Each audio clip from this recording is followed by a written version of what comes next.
ఇందిరాగాంధీ గారి కంటే ఒక శక్తి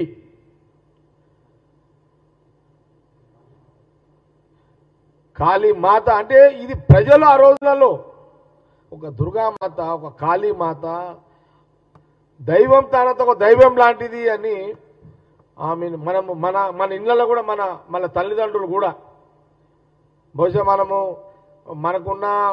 ఇప్పుడున్న రకరకాలుగా ఉండవచ్చు కానీ ఆ రోజులలో మన పెద్దలు మన తల్లిదండ్రులు కూడా అదే అటల్ బిహారీ వాజ్పేయి ఒక రాజకీయాలకు అతీతంగా పార్లమెంట్లో పొగిడిండు ఇందిరాజీ एक दुर्गा माता दिख रही है అని చెప్పి ఆ రోజు అటల్ బిహారీ వాజ్పేయి గారు అన్నారు ఆ రోజున అంటే అట్లనే యావత్ భారతదేశంలో యుద్ధం కంటే ముందు కూడా ఇందిరాగాంధీ గారు అంటే ఒక మహాశక్తి దుర్గమ్మ తల్లి అవతారము అనే ఒక భావన